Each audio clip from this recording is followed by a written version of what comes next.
You're listening to the DFO Rundown podcast with Frank Seravalli and Jason Gregor on dailyfaceoff.com. Welcome to episode 36 of the DFO Rundown. I'm Jason Gregor alongside Frank Seravalli, coming to you from the woodjerseys.com studio. Of course, you see our Boston Bruins wood jersey studio. It's fantastic. The jersey, you can get it. And also Father's Day is coming up, ladies and gentlemen. So you know what dad wants, you know his favorite team.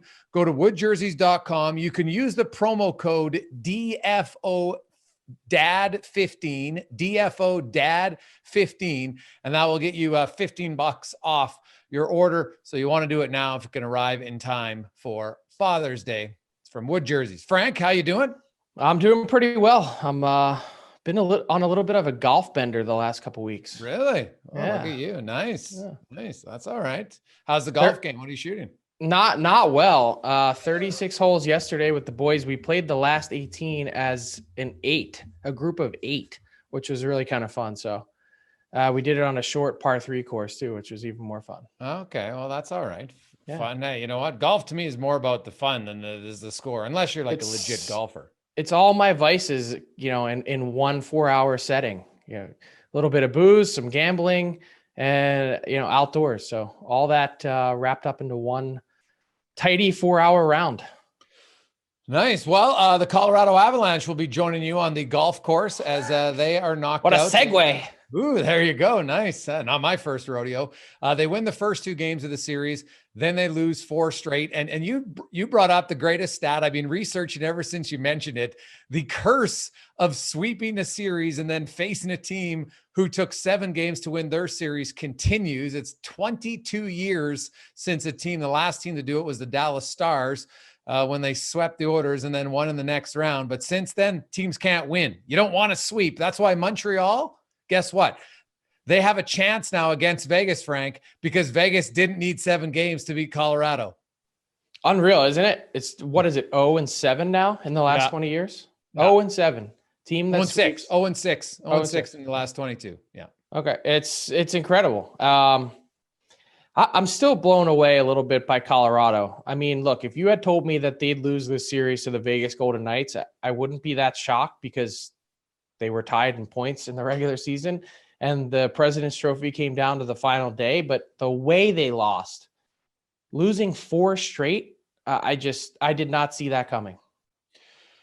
No, I'm a little surprised, although Vegas really dominated game 2 and lost. So, I know when they were coming home, Vegas was pretty confident. Like I said at the start of the series, my one major concern about Colorado was, and it's something that it's not a knock on the individual group because they're all good players, but inexperience on your blue line in the playoffs, historically, you don't win with it. And Colorado's defense core averaged 181 games. And that's what Patrick Nemeth, who is basically their number 5 or 6, and he's played the most. But if you look at their top 4, Frank, their top 4 defensemen, who are all very good, but here's the thing, their top 4 defense averaged 6.5 feet and 191 pounds.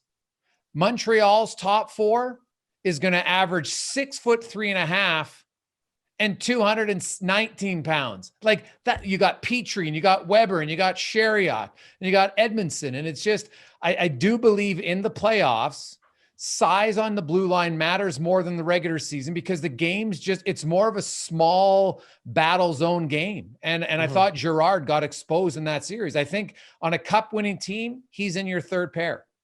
He's a damn good defenseman. Yeah, it's not enough. I hate, we had Craig Button on Monday and we talk about this all the time, scouting by tape measure. I hate writing teams or players off by tape measure as well, because, there's been plenty of teams that I think have won with a guy like Girard mixed into their top 4.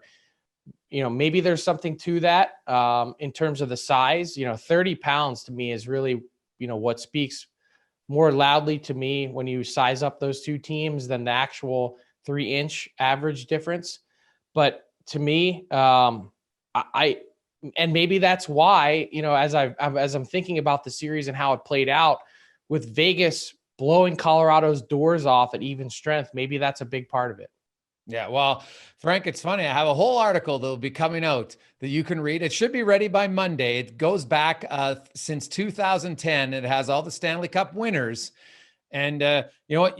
Some can get away. Like you've had guys like Torrey Krug, who was very young, but they didn't win at that point. But you've had some teams with a smaller defenseman, but rarely in their top four, right? Rarely. And if he's small, he might be a guy who's 5'10", but he's 200 pounds. When you're 5'10" and 170 pounds, that's not tape measure. That's just the truth. And when you go and battle against, especially Vegas, they got some huge forwards. So you can be as skilled as them, and you're in a battle now, and suddenly the guy's 205 pounds and you're 170. Unless you're a freakishly strong human, you're just at a physical disadvantage. It's just physics. Yeah, big people beat up little people. It's a fact of life. I mean, but when you look at this series, by the way, you mentioned Torrey Krug. Do you think Doug Armstrong had a little regret watching Alex Pietrangelo take over that series in round 2? Hey. I mean, Pietrangelo was the best defenseman in the series, which says a lot because Cale Makar played in it. Yep. And he just found a way to take over. He was involved. I mean, look at game 6, in the mix at both ends. He just, Alex Pietrangelo doesn't make a lot of mistakes. And I think that you watch him play, he was worth every penny. That's exactly what Kelly McCrimmon paid for. Hey, I'll give Vegas a lot of credit. Like they found this winning mix right from the get-go, and they obviously they don't rest on their laurels. It's going to be tough because I still think Tampa Bay is the best team left. I don't know because, I talked about Montreal's size and Vegas's size, and all the teams that are remaining in the playoffs, they all have big defense cores and they all have skilled defense cores. But I just think Tampa Bay has the most skill on their blue line. And then they've got a power play at 41%. So, but Vegas, Montreal, like I look at the Habs and I went back through it. The Montreal Canadiens were the best team 5-on-5, Frank, in the NHL until they had their COVID outbreak. And then they had to condense their schedule. And when they had to play 24 games in the final 40, whatever it was, 2 or 3 days of the season, their numbers fell off. And I wonder how much of that was due to that condensed schedule. I would still pick Vegas to win this series, but Carey Price is better than Grubauer, and Montreal's defense is way more experienced, way bigger. And I think just as skilled as Colorado, they're going to give Vegas a test. Like some people are saying Vegas in 4 easily. I don't see that at all. I think Montreal is going to give them a run. Yeah. I don't see a short series by any means. I think Montreal has a puncher's chance for a lot of the reasons you mentioned, and look at their top 4. So much of it, though, is going to hinge on Petrie and how healthy he is. I mean, that's really the big test. You look at that injury, skating by and getting your finger caught in the photo hole in the glass. Like, that's just ugly. It's gruesome. There's no way to make that better real quick. And that affects, depending on which hand it is, so much of what you do defensively. So he's, that team looks different without Jeff Petrie on the ice. And it's not just how efficiently he moves the puck and how he's involved offensively. He's a real solid defender in his own end too. And so all of a sudden, if you have to elevate a guy into that top 4 and one of the real adjustments that Montreal made in these playoffs that was so strong from their coaching staff and Dominic Ducharme was really solely going to that top 4. Play your last pair, your third pair as little as you can get away with. And sometimes, you get in these deep overtime games and things like that, you're going to be exposed a little bit more. But they were able to ride that top 4 with Edmondson, Sherratt, Petrie, and Weber, for a lot of the game. And while they were doing it, the minutes didn't get out of hand. They were like low 20s, mid 20s, which is Shea Weber can play that in his sleep. Yeah, I was looking at it because I thought a lot of people, they're overplaying their guys. Well, not really. And you can go back to lots of teams, Frank, as I was compiling my upcoming article, that there's a lot of teams, Chicago won the cup heavily on their top 4 defense. And there's been other teams that have done it as well. St. Louis really ran their top 4. And I remember going back to Chicago. You mentioned 2010, when I was covering the Flyers that year, I remember the Flyers 5th and 6th defensemen, barely played. Ryan Parent would play 2 minutes a night. Yeah.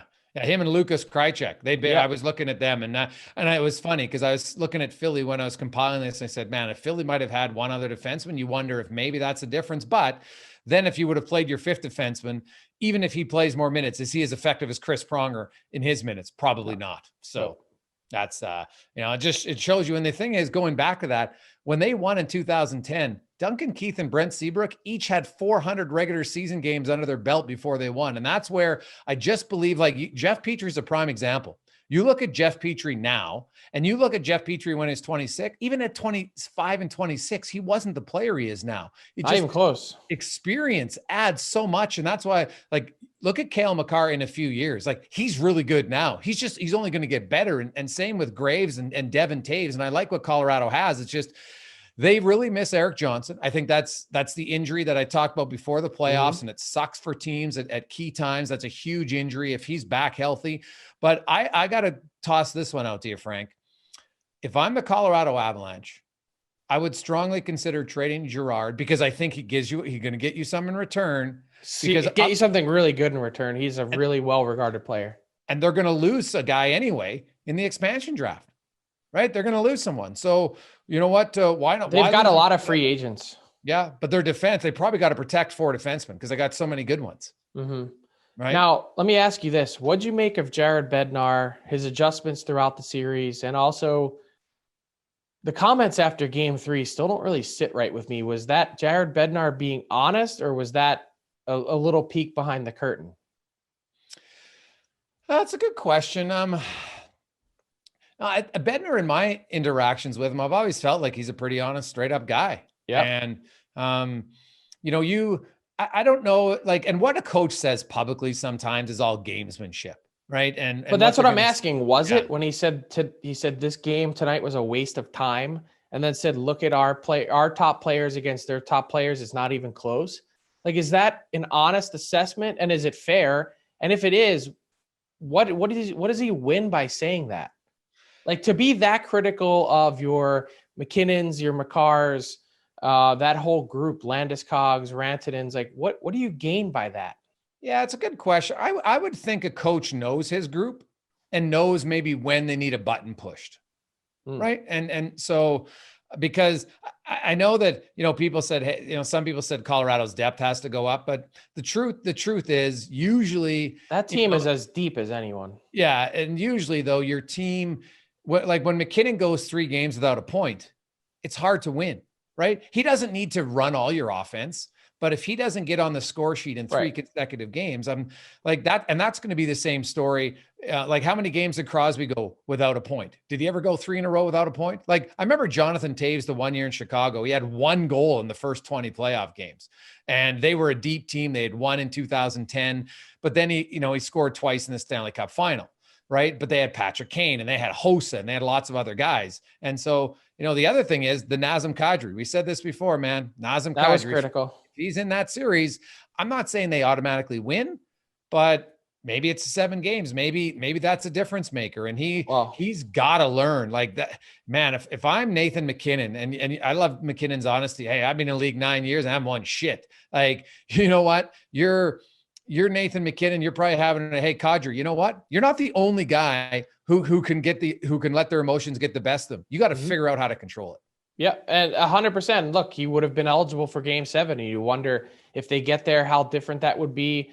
You look back to Game 6, they largely controlled play for the first half of the game, and they end up going in the second intermission trailing. I mean, this team lost 3 straight one time all year, never 4 straight, and they lose 4 straight to go out. For as good as this roster has been, they should have accomplished a lot more than they have. And, I don't think it's anywhere close to blowing it up, but I think you got to ask some critical questions. Jared Bednar, I think there's got to be lots of question marks. And he said it after the game. He said, if there's criticism, I hope it's on me, and people are pointing the finger at me, but something needs to look a little different, I think, when they come back next year, because, this is now a number of years. Last year, you could think back and say, well, they lost and they were on their 3rd goalie, and that's a built-in, in this case, Grubauer played fantastic the entire year through, no hiccups, no issues whatsoever. Take that out of the mix. Why didn't this team get it done? Well, Vegas is a pretty good team too, but I'll say this. I'm not taking anything away from Vegas because Vegas played fantastic. Something needs to be different in Colorado. Well, they got to add some experience on the blue line. And if I'm Colorado, I'm doing two things that Tampa Bay did. I'm not firing the coach because remember there was a few years in 2000. Remember when Tampa Bay went to the Cup final, conference final, then they missed the playoffs and there's like, oh, we got to fire Jon Cooper. And they stuck with him smartly. And I expect Joe Sakic to do the same with Bednar. I like him as a coach. I would not fire him at all, but I would tweak. Is he as good as Jon Cooper though? Like that, I think Jon Cooper's in a little bit of a different class. I know they were saying, oh, Jon Cooper hasn't gotten it done, but no, look at his regular season success. I mean, Bednar's had some. Yeah. He also had some really tough years as that team was getting its act together. I just don't know about Jared Bednar, and not meaning I don't know him. I don't have the same decisiveness in terms of I know Jon Cooper is a good coach. Is Jared Bednar in that same class? Yeah, I think, well, he hasn't won a cup, so he's not in the same class yet. But when I look at his trajectory, I think he's a really good coach. I wouldn't be firing him if I was them. And the other thing, they're going to tweak a little bit. They just need a little bit more skilled. Like they've got the skill. I wouldn't I know I mentioned Girard, but moving Girard isn't a knock. It's just, it's retooling your team better. They just have too much inexperience in their top four. And it's just how it is. Who's your prototype? Like, not saying name a player, but if you were to move Girard, who's your prototypical player stylistically to plug in there? It's a good question. You know what?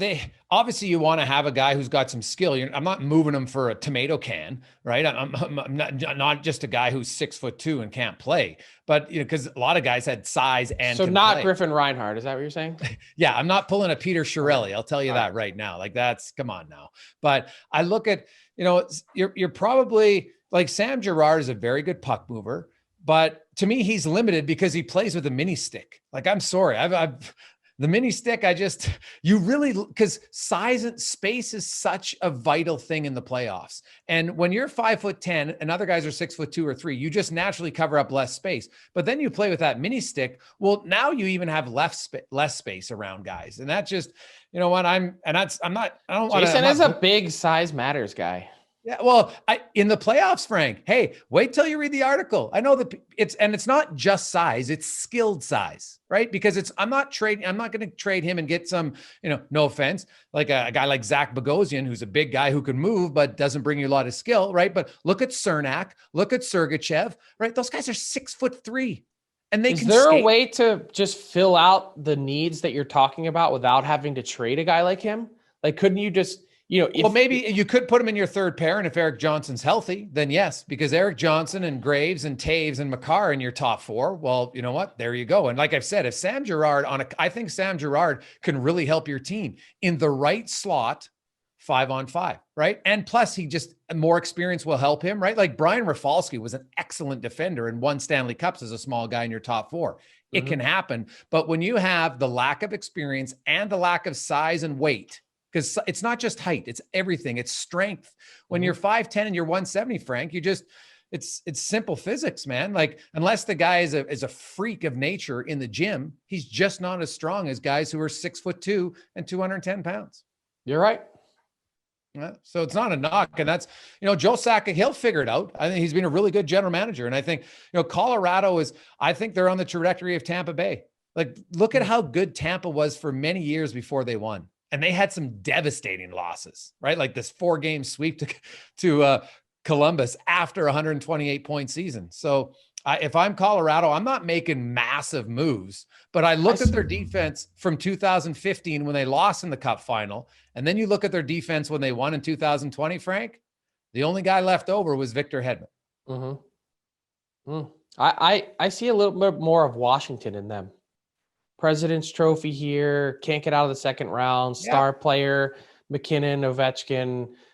I've never questioned McKinnon's, work ethic or anything like that. He's got all the goods. He brings it all to the table. I mean, is Rantanen there? I don't know, Backstrom or whoever it is. I mean, he was good, man. Yeah, they've got a lot of the pieces required. It's almost like you just need to get as many kicks at the can as you can get. It's true. And that's going to be putting together a lot of that salary cap puzzle too, because you've got a lot of free agents, and they've had the luxury of a lot of cap space over the last number of years. This is where the rubber meets the road in terms of, mapping all of that out.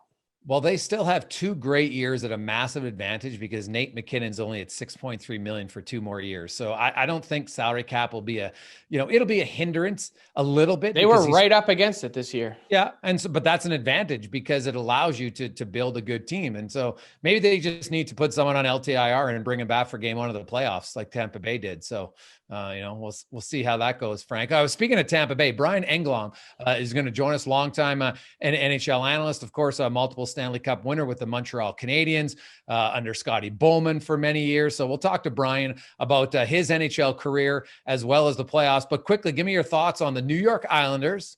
I was wrong. The Islanders beat Boston and beat them rather handedly. What happened to your boy Taylor Hall? Where'd he go? Geez, hey, him and Krejci. Well, lots of guys, man. The Islanders, they can just suck the life out of you. They are a 4-line team, but I'm not sure who they're like. Pajot is their leading scorer right now, right? Yep. Barzal's really balanced. 6th on their team. So my question is, as balanced as they are, they don't have the elite guys. And that's why I can't see them beating Tampa. What do you think? I'm with you. I think they're going to make life difficult for Tampa, but it's probably going to play out. And that's why I'm really curious to ask Brian Engblom this, how or what they may have been able to learn from facing that team in the playoffs in the same stage last year. Yeah. Well, let's get to him. Our next guest is the pride of Winnipeg, Manitoba. His name is etched on the Stanley Cup 3 times as a member of the Montreal Canadiens. And after playing 600 plus NHL regular season games, you've seen him all over your TV over the last couple decades. Brian Engblom joins us on the DFO Rundown. Thanks a lot for coming on. Thanks for having me. I do have to correct you about something, though. I'm only officially on the Cup twice. I played on 3 teams, but I didn't qualify to get my name on that first year. They're pretty strict about that stuff. It's interesting you said that because I was looking at the hockey reference designation and I was wondering about that. I saw the first year, I think you played in 2 playoff games. So you didn't get in 1 game in the final, right? Right. That's correct. And that was it. I mean, I don't know what the rules are now. They're probably basically the same, but I know it's been tough over the years. When we won in 79, Cam Connor had been with us all year, but for whatever reason, they said he wasn't going to qualify to go on the Cup. And I remember Bob Gainey was our rep, and we had a meeting without Cam in the room. And he said, look, this is what they're saying. They're not going to put Cam's name on the Cup. He said, we want to tell them to go, where, and unless you put his name on, don't put the rest. We went, absolutely. We took a vote. Everybody said, we don't need a vote. Yeah, tell them that. They put Cam's on. It's interesting. They have, they've been a lot more lenient in terms of the petitions that teams make. I actually did something on this a couple years ago when St. Louis won. Michael Del Zotto was a trade deadline acquisition. He played 7 regular season games and then didn't get any playoff games, and they still got his name on there. So I think it's neat to be more inclusive when you can. Yeah, for sure. I mean, especially when you're, with the team all year, as Cam was. He was healthy scratch a lot. He scored a big goal for us in that Toronto series. I can't remember if it was a tying goal. I think it was the winning goal in game 3. All I remember is Palmateer coming out of the net about 20 feet like he always did. Cam actually missed his move a little bit, and it went 5-hole and slid underneath him. And Cam hadn't played, and this was like double overtime. I don't think he played since the second period. And Scotty Bowman throws him out there on a hunch, and he scores a big time goal. So, it's the way it goes. You mentioned Scotty Bowman, Brian. So you come into the NHL, you're in, at that time and still one of the greatest franchises in NHL history. They were in the middle of their, winning Stanley Cups. How intimidating was it to not only come in there, but also Scotty Bowman, who wasn't necessarily the warm, fuzzy type coach at that point? Yeah, he was not the warm, fuzzy type. That's for sure. What did Steve Shutt say in one of Dick Irvin's books? Shutty said, well, we hated him for 364 days a year, and the last day we got our rings. So that pretty much described it. And Shutt was there for, I think, 5, if not 6 cups. So he had a pretty good handle on it. I spent the first 2 years in the American League. We won the Calder Cup both those years while the Canadians are winning the Stanley Cup. There was no room. they had a packed house. They had, 8 NHL defensemen, and I think probably you could say 9. Chartrand was playing forward, but he was actually a defenseman in junior. And when he was drafted, there was no room. So yeah, was it intimidating? Yeah, you bet it was. And all the big names.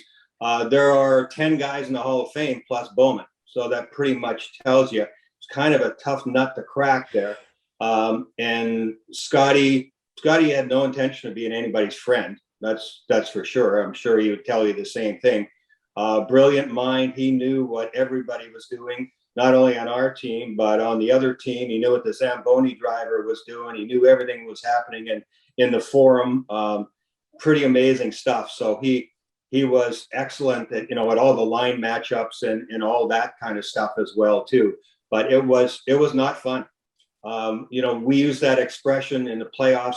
You have to get comfortable being uncomfortable. Well, Scotty made sure we were uncomfortable all the time. Even that team that, 76, 77, they lost 8 games all year. I think that was the year. 8 games all year. Yeah, he managed to make it uncomfortable for those guys pretty much most of the year.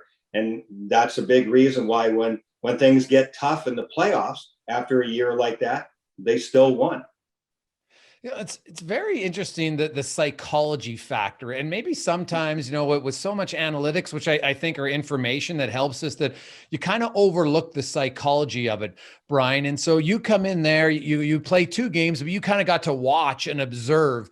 Did that observing, did that help you just to say, okay, like this is what I'm seeing? And was there a few things when you say, like, what would he do to make guys uncomfortable? Oh yeah. I think the flu went through. A couple of guys got the flu, and somebody else was hurt. I think Guy Lapointe. So that's why I got called up. And that was I had played, I think, 2 preseason games my second year, not a sniff my first year pro, right to Halifax. The second year, I played, I think, 2 preseason, then right to Halifax, and then I get called up in the playoffs. So it was the first real game. So I was more than a little nervous. One was in St. Louis. That was the first one. And it was just a matter of Scotty knew if the team was really playing well or not. That the gap between them and the bottom teams, especially the Washingtons and the Pittsburghs, was pretty darn big. They weren't very good. So, and the newspapers kind of helped that too, because if you won 3-2 against Washington, you just got scolded in the papers like crazy. Like, really? You only beat those guys 3-2? What is wrong with you?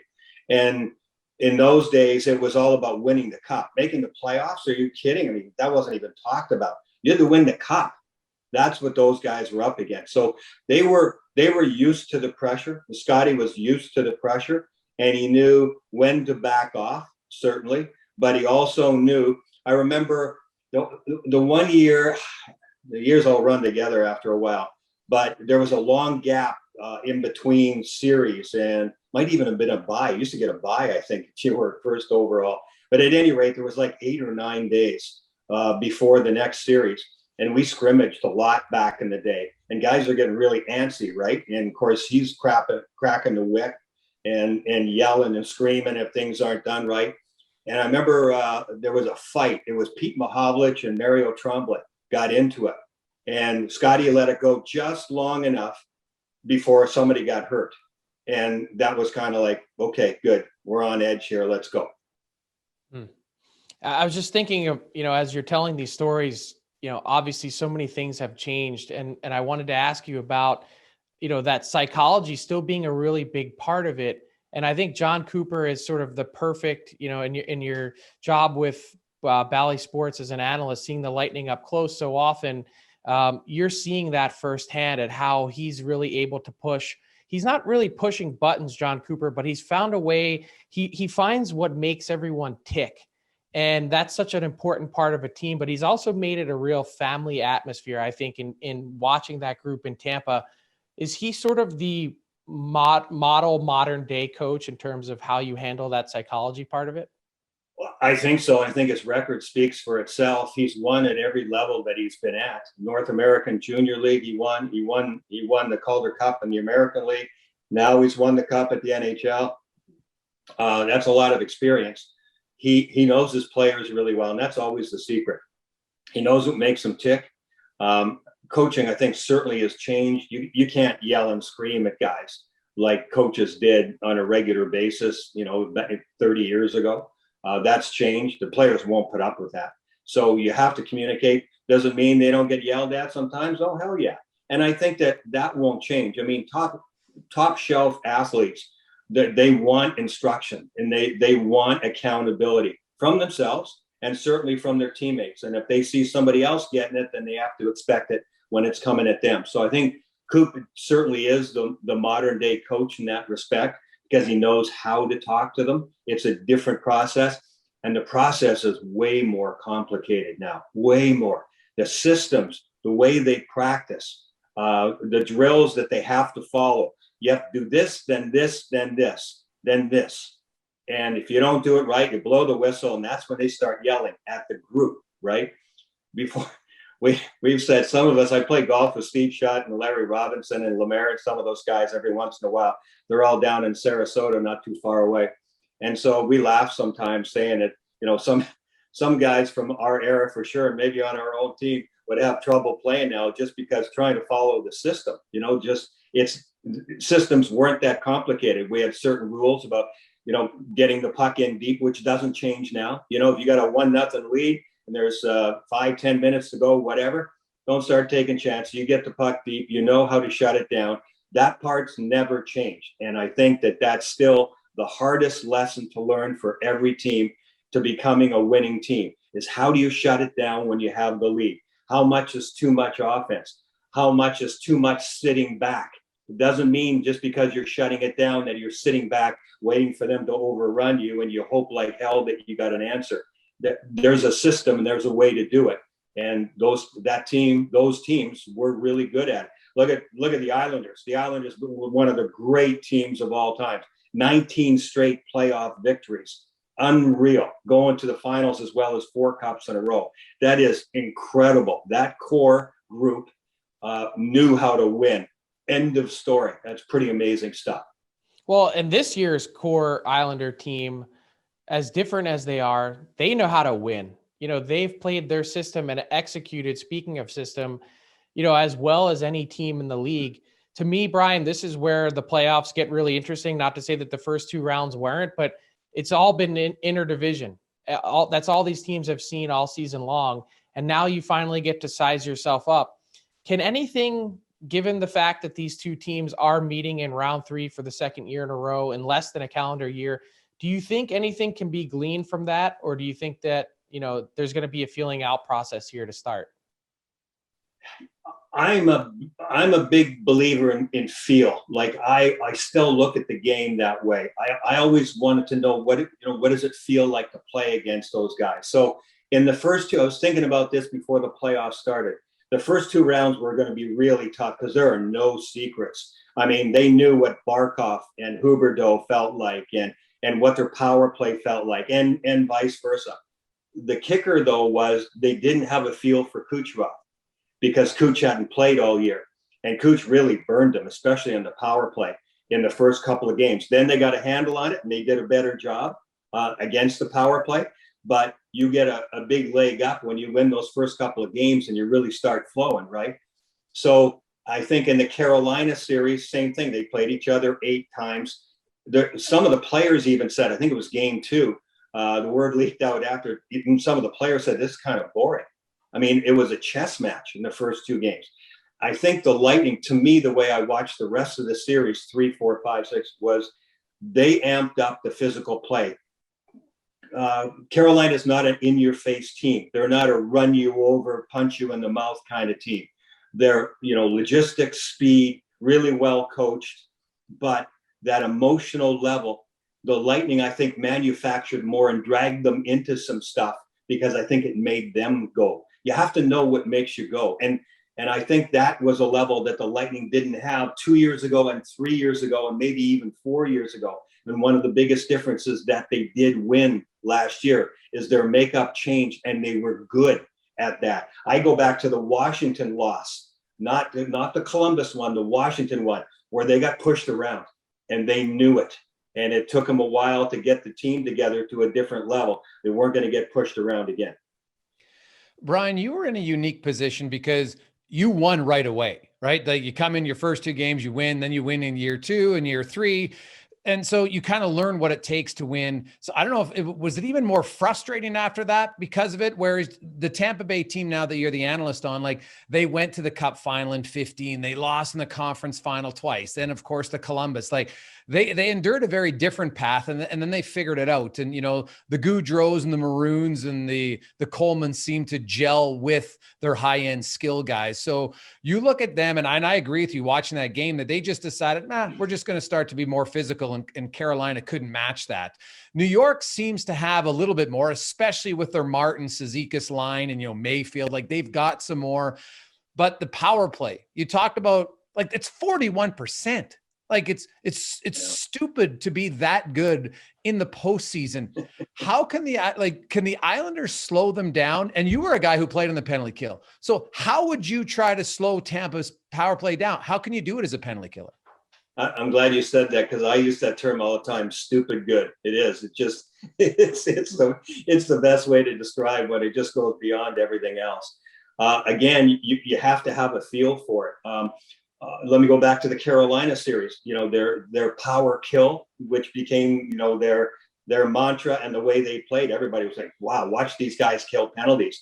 The Lightning had trouble the first 2 games. Then they got a feel for it. Then they started picking it apart, and they did a hell of a job the rest of the series. So again, it sort of proves my point about feel and the adjustments that get made.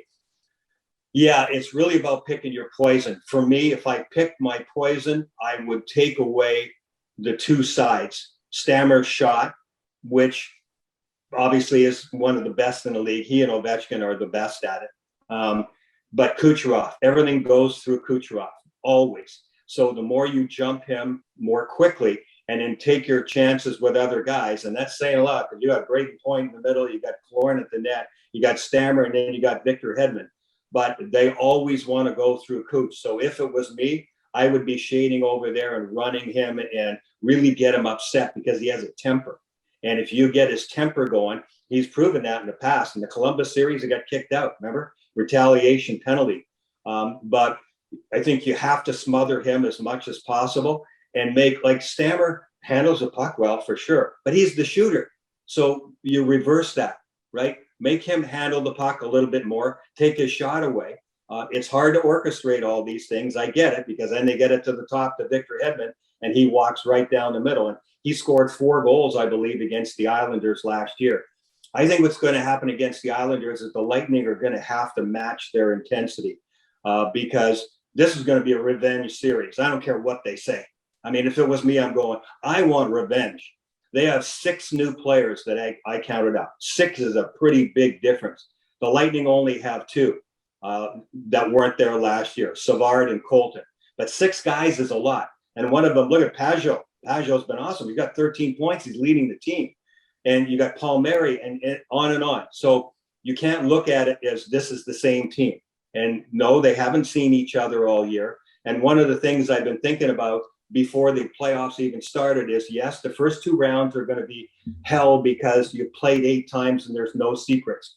But now I think that you're playing teams you haven't seen all year. I think games 1 and 2 now are really important, maybe even more so than the first 2 rounds, because if you can establish your game and make them make adjustments, you steal 2 games early on, I think it could take another game or so for that team that's down to make the necessary adjustments. I think getting off to a good start and playing your game and going 100 miles an hour early on and sticking to your game plan is going to be even more important in the conference finals, right across the board, and in the Stanley Cup finals. And lastly, Brian, of course, Hedman and McDonough get a lot of ink, and even Sergachev, but Eric Cernak is 6'3", 230 pounds. He's really mobile. You played the position. What impresses you most about Cernak? And because he's on such a good team, is he maybe underappreciated on how good he is? Not on the team, he's not, but around the league certainly is. Yeah, because there's too many other guys, and he's kind of a shy guy, but he's far from a wallflower. That's for sure. You get him out on the ice. I love that guy. He is awesome. His nickname is Drago from the Rocky movies, right? Because he kind of looks like him, but he's got that look too. And he's got that look, believe me. You want to mess with him, he's got that 1,000-yard stare that he's going to burn 2 holes right through your forehead, and that you get up close, you just get that look of, okay. Yeah, nice to see you. And he can grab you. He is strong as a bear. And he's a real throwback in many ways. He skates way better than you think. He shoots way better than you think. He's got confidence now offensively to move up in the play. And, so he's getting some points. He made an unreal play last game, the fake shot from the point, diagonal to Palat and Palat to Braden Point, who had a tap in at the net. But it started with Chernak. And when you see plays like that start to come off his stick, you know that he's going to another level. He doesn't mess around in front of the net. He and McDonough are the shutdown pair. They went back together again for the playoffs.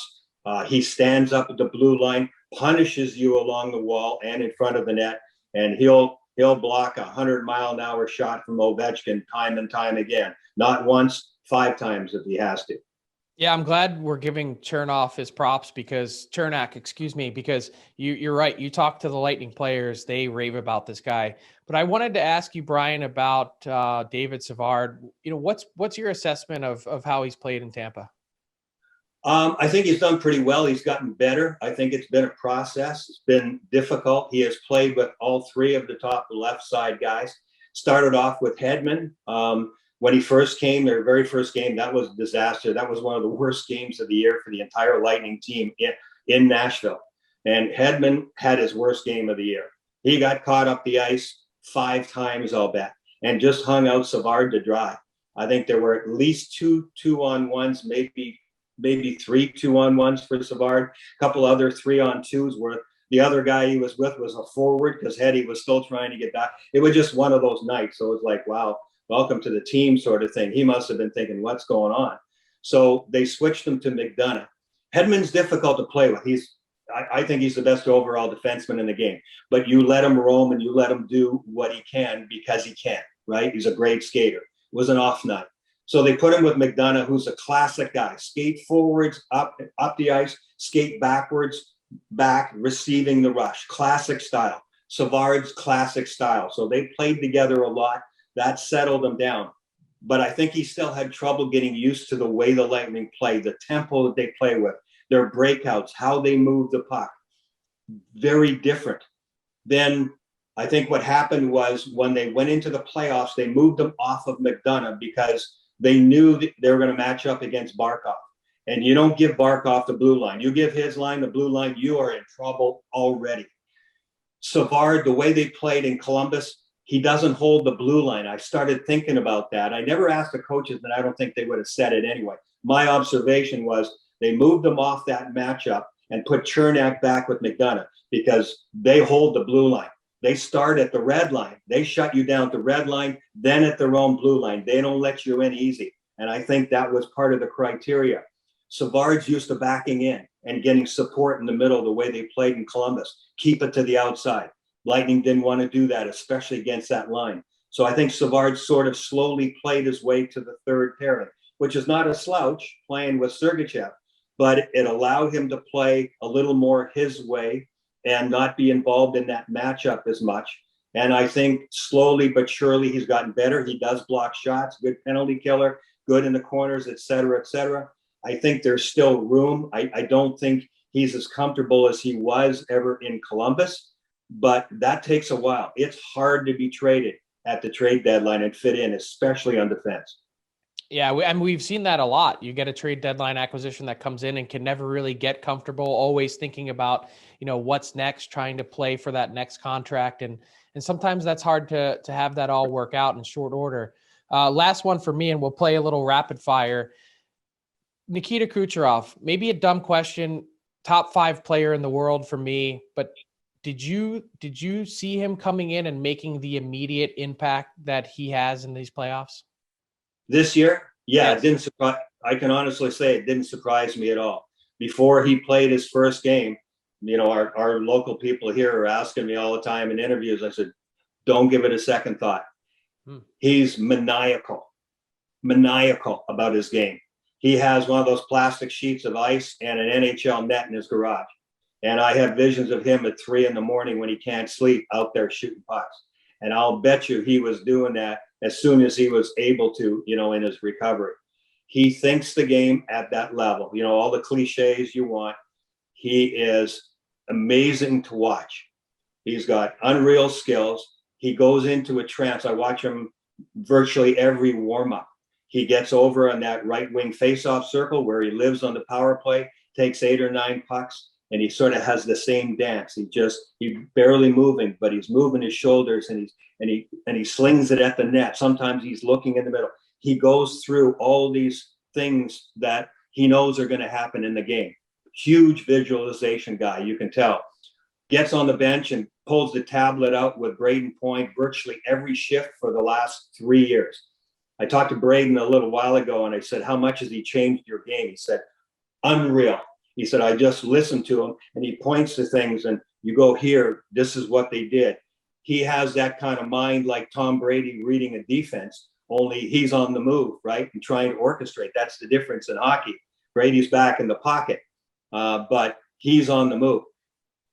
The happiest guy on the team was Braden Point to get Kucherov back because I thought Pointer was a little tired at the end of the year because he had the puck all the time and he's skating the daylight 100 miles an hour. Kuch plays at actually a pretty slow speed. He moves the puck fast, but he slows things down. So now Point was able to dart in and out and go and give and go and not have it all the time. And Kuch getting all that, attention freed up Braden Point like crazy. And you could see Braden's energy level immediately just go up like this. So he is important to everybody. On the power play, he is already 2 steps ahead, makes incredible passes. And, sometimes I wish he'd shoot even more than he does because he's got an unreal one-time shot and wrist shot. He hides it behind his back foot and slings it. He knows his blade. He's got a blade like this, right? And so he gets it behind his left foot and just slings it almost like highlight. And it's so hard for the goaltenders, I think, to pick up the release point. He scored some incredible goals with the wrist shot. Brian, I love your analysis. We'll get your thoughts on rapid fire. We like to have a little bit of fun, some fun-hearted questions, and then a few that are going to make you think. So are you ready to go? The only rule, you got to answer every question. Okay. All right. So Brian Engblom, when you won a Stanley Cup, and maybe now it's different, but what is your cocktail of choice? Is it still the same or has it evolved from 1980 to 2020? It's evolved. I was just pretty much beer drinker then. I'd rather go with wine now. Okay. Which Stanley Cup celebration parade was better, 78 or 79, and how come? 79, because I think I appreciated it more. It's such a whirlwind. And I think after you've won a first one, you appreciate everything that's going on. Your eyes are a little more wide open instead of this sort of flurry of events and everything hitting you. But they're all pretty darn good. Yeah, I would think so. Do you know Scotty Bowman's actual first name? William Scott Bowman. Oh, nice. All right. I like it. Bernie Boom Boom Geoffrion, because you had like 3 different coaches early in your career in Montreal. He lasted a very short time. How come? He really didn't have any strategy. He just believed, and pretty much he was saying it. He just putting the lines together, open the door, and change the lines. I think he was just over his head. He was not a great coach. I think that was true. And he found out sort of the hard way. Obviously a Hall of Fame player, tremendous knowledge of the game, but it's different being a coach, isn't it? Just didn't work out for us. You played with a lot of great players over the years. You only get to pick one of these 2 defensemen to play with, Phil Housley or Al MacInnis. I'll go with Chopper, Al MacInnis. Yeah, how come? Great. He could do everything. Phil could dance everywhere. and had great skill. But Al, easy to read, easy to play with, unreal shot, great defender, everything. I go with Al. Sorry, Phil. Hey, that's okay. Now you're in a market that's very unique because you have elite players at all the positions. You got an elite goalie, an elite defenseman, lots of elite forwards. But I'm going to give you Kucherov, Hedman, and Vasilevsky. You only get one to start a franchise with. Who are you picking? Vasilevsky, always start with the goalie. Yeah, you can have all kinds of talent up front. You don't have the stopper. You don't have it yet. Vasilevsky. Okay, I like it. Now, over your right shoulder, we see you were showing us before we started. That's not the Stanley Cup. That's actually the old a miniature Wales trophy, which I love. Do you have the trophy from the Emery Edge Award that you won in 1983 for top plus minus? No, I don't even know if I got a trophy for it. If I did, I don't have it. No. Okay, so you didn't get anything for winning that award in '83. No, I don't. Not that I remember. Nope. Okay, all right. I was always curious about that. I know they don't hand that award out anymore, but I was just curious if you. Yeah. I love that miniature little bus. So you got 3 of those Wales trophies, and then you got the mini Stanley Cups. Yeah. They did give me, and I have the 3 cups as well. They gave me the miniature Stanley Cup, although officially, as I said, I never got my name on the main trophy, the big cup, the one that counts. But the team was very nice to me, and they gave me one of the miniatures. So I have the 3 miniature Stanley Cups and the 3 Prince of Wales trophies. Yeah. Now, do you have 3 rings or 2 rings? 2 rings. Yeah, because the rings go with if you're on the cup or not. Yeah, and so I kind of missed out on that one. We Calder Cup because we won the Calder Cup both my years too. So it was officially 2 Calder Cups and 2 Stanley Cups my first 4 years pro. So I thought it was always going to be like that the whole rest of my career. And apparently it's not. How often do you wear your Stanley Cup ring? Pretty often, more often in the winter. I don't wear them much in the summer because playing golf and everything. And, I'm not going to take it on and off and just throw it in my pocket sort of thing. I'm pretty careful with them. But what I do like about them is they are the size where you can wear them, and they're certainly very noticeable. But it's a nice problem to have for the guys now. Over the last 10 or 15 years, things are gigantic, and not many players wear them very much. And unfortunately, I've read where some guys have them in a bank vault. I'm like, really? Are you kidding? Like, I know you don't want to lose them or have them stolen, but I mean, this is what you play for. Look at it every day, buddy. Come on. Those Lightning ones are incredible. Like, I've never seen anything. How could you even fit that on your finger? It is unreal. I know. I don't think they're going to be wearing them too much, but like I said, it's a nice problem to have, but at least have it out on display in your house. It's typical of Jeff and Penny Vinnick, that's for sure. They incorporated and they think of everything, and they left no stone unturned, and especially financially, because it's incredible. Those rings are unreal. You could just put it on a chain around your neck if you had to. Go old give you a school store there. Back. They did that for the wives, actually. That's exactly what they did. They took the ring and they made it smaller and gave them a something to wear. Right. Yeah. No, it's great. And I think, a lot of teams over the years have done that, variations of things to give to the wives and girlfriends, or some guys give to their mothers or whatever. Yeah, it's awesome. I mean, it's a family thing, no doubt about that. And it's something, one of the things it's funny, I just, over the years, I observed when you talk to players, especially when the playoffs come around, they first start, when you ask players about, winning and trying to win it, what do they mention?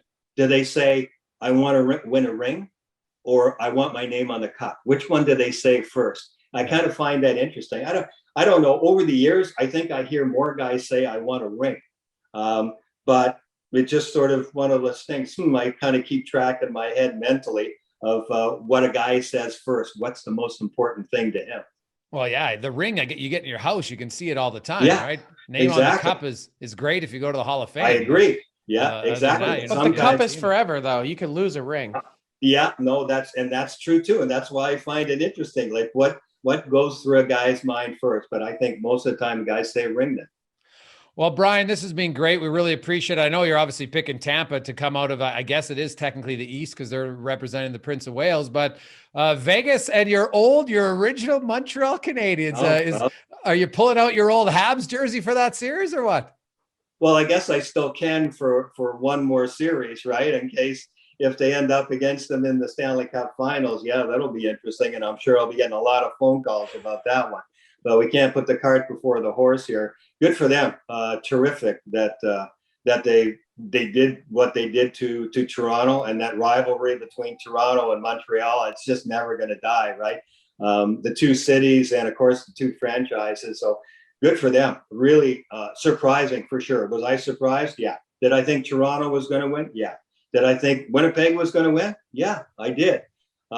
So, good on them. They have that look of the 93 Montreal Canadiens. Brian, we really appreciate your time. Enjoy this series coming up and probably another return trip to the Stanley Cup Final. Well, let's hope so. Yeah, this is going to be a lot of fun. I appreciate you guys kind of stirring some of the memories up here. And I certainly enjoy this time of year like we all do. Looking forward to this Islander series and hopefully another one after that, maybe against Montreal. Thanks so much, Brian. Thank you. Brian Engblom, man, what a great storyteller. I love it. Imagine just coming into one of the greatest dynasties ever and you find your way in there. And man, he played with a lot of great players. And I just love this analysis about a coach, but then also just about the current state of the Tampa Bay Lightning. Like he knows that team and he knows the players and they're going to be a tough out. There's no question. Just the insight on a guy like Kucherov, for instance, the tiles in the net in his garage and how the energy level for Braden Point came back. I mean, spot on. And by the way, I love the honesty. I mentioned in the intro, his name etched on the Stanley Cup 3 times. No. It's only 2. I love that he pointed that out because it says a lot about him. Yeah. Great guy. Let's get to buy or sell now with producer Ty's, who welcome in. And he's got one of those sweet new looking rundown hoodies on, I think, today, Ty? Yeah, they finally hooked me up with some gear for the show here. I'm excited. This is an incredidly comprible hoodie as well. It's great. It's really soft. I still haven't gotten one, guys. It's in the mail, Frank. Priorities. Yeah. Buy or sell is brought to you by Jock Market, the hybrid between fantasy sports and the stock market. That promo code DFO50 gets you a $50 deposit bonus. We're running low on time here, so I'm putting a clock on you guys. Max 30 seconds an answer, but our first one, we got a big goaltending matchup in that Vegas-Montreal series. If you could buy stock of only one of them, you buy in on Carey Price or Marc-Andre Fleury heading into this series. Jason, I'll let you go first. Oh, God, you know what? I made a joke earlier. Whoever wins this series should get to be the starter for Canada at the 2022 Olympics because I think it comes down to him. I'm going to go Fleury because I think Vegas wins the series. All right. I think I have to go Price. Look, Price, you can't argue with his numbers in these playoffs. They've been fantastic. Fleury has been good in these playoffs, but not outstanding. I think there's been a couple nights that, and a couple goals in certain nights that he'd like to have back. And we just haven't seen that from Price. So purely on the goaltending, Price. Number 2, Vegas and Tampa. They are the 2 favorites in the betting universe to win the Stanley Cup this season. They're 1 and 2 on the odds board. Whose stock do you buy more as a Stanley Cup favorite, Vegas or Tampa, Frank?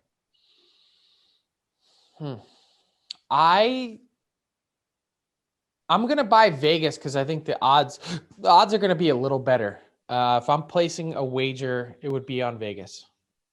Well, I'll say this, Vegas they're massive favorite against minus Montreal, 450, 81% or something ridiculous. And Tampa would be against the Islanders as well, right? Yeah, it's not quite as big, but they're big favorites as well. Yeah. I'm taking Tampa. I picked Tampa at the start of the second round. Once I saw them with Kucherov in the Florida series, I was like, I'll take them against the field. I just think they're too deep everywhere. And they've got as good as Fleury and Price are, Vasilevsky is better than both of them. So I'll take Tampa. By the way, I do think Tampa wins, but like I said, betting, if I was going to buy, it would be on a better Vegas odds team, Vegas. Number 3, we had the 2 1 seeds fall out, Carolina and Colorado. And I'll even throw Boston in this conversation just for the sake of it. But a similar question I've asked you guys before. If you could buy stock on one of those teams heading into next season, which one would you buy out of Colorado, Carolina, or Boston, Jason? Oh, give me big money on Colorado. I still, McKinnon and Rantanen, Cale Makar, he's unreal. I think, you know what, if they get Eric Johnson back healthy, they've still got the cap space because their best players in an absolute bargain. I know Pasternak and Marchand are too, but they're older, and I like Colorado moving forward. I think Colorado's just entering kind of their prime time to be a legit cup contender, so I'll take Colorado. Speaking of just entering their prime time, how about the Carolina Hurricanes? I know their defense might look different. Not sure if Dougie Hamilton's coming back, but Rod Brindamore mentioned you lose. Every time you lose, you learn something. And that team, they're going to be good for the next 8 years. That's how good that team is and how young they are. I think they're going to be right in the mix to take a big leap forward next year. Speaking of the Carolina Hurricanes, I'm going to say Dougie Hamilton will be back in Carolina next season. Frank, you buying or selling on that? Selling. Okay. I don't think they're going to get there. I think Dougie Hamilton's number, it's steep, and I don't think they were close. And Carolina is going to have to move multi-million dollars to get to where Dougie Hamilton's camp, I think, believes they are. I'm with you, and which makes it very curious on where Dougie Hamilton's going to end up, and also who's going to trade for Seth Jones. You got two really good defensemen available this summer. Young right shot D-men are one of the hardest to find assets in the NHL, and there's two of them on the market this offseason. Finally, we'll stop in Boston, where Taylor Hall said today that, he's not so much concerned about money, he's concerned about fit, and that leads me to believe he'll be back in Boston. Jason, you buying or selling on Halsey back in Beantown? You know what? He's been pretty upfront. Him and the Bruins were close to getting a deal done last offseason, and it didn't happen. He went on the 1 year and then, ended up in Boston anyway. I believe Boston feels like, their window is still open with Bergeron around. Of course, now Pasternak and Marchand, but, Marchand's getting a little bit older, so I think Taylor Hall will sign there. And I don't think it's going to be a long-term deal, though. I could see a 3-year deal for Taylor Hall in Boston. I could see him coming back to Boston, so I'll buy that part, but I'm not buying anything else that Taylor Hall is selling. You lost me last summer when you said it's all about winning. Go back and read all the clips from the time he was with Arizona and New Jersey. I want to go to a team with a chance to win. No, you took the money and you took the $8 million, which was the highest offer on the table, to go to the Buffalo Sabres. End of story. Fair enough. There you go. That is Buy or Sell, brought to you by Jock Market. Whether it's hockey or baseball or golf with the U.S. Open coming up, Jock Market has it all, and that promo code DFO50 will give you a jump start with a $50 deposit bonus. You could get Vladdy Guerrero. I saw Tyler has the Blue Jays in the bag. Vladdy Guerrero is absolutely killing it right now. If you want to buy stock in any player, that might be the guy. And it's just going to keep going up and up. Frank, I know you got a big day to get to. Your young daughter has a preschool graduation. So hopefully, bring a Kleenex. Yeah. I'm sure it'll be emotional for you and mom. So enjoy that. And that's another edition of the podcast. Big shout out to Roasty Coffee. Get your Roasty Coffee. If for all of you Java drinkers, you'll need some. It's fantastic. So you can check it out. On behalf of Ty, Frank, have yourself a good one. Look forward to it. Quickly, who are your picks? Who's going to meet in the Stanley Cup final? I got Vegas and Tampa, and it's going to be an epic clash. I would agree. I'll say this, though. The Montreal Canadiens are going to make that a much closer series than the odds line are picking. I was going to say the better question might actually be which team has a better chance to upset and win the series. Is it the Islanders or is it Montreal? Oh, I'll take Montreal. Interesting. I think I would take the Islanders. So we'll see. Yeah. I just think Price and the defense in Montreal is going to be a real matchup against Vegas. Like that's going to be a physical war. You got a lot of big physical forwards in Vegas. Stone plays hard, and Reeves and Carrier and Tuck, and just the size on the defense. You made a really good point at the start of the pod about Jeff Petry's health on his finger. So that's definitely a storyline to watch. So I look forward to it, Frank. Have a great weekend. You too. Thanks for listening to the DFO Rundown with Seravalli and Gregor. Keep it locked on dailyfaceoff.com and subscribe wherever you get your podcasts from to never miss an episode.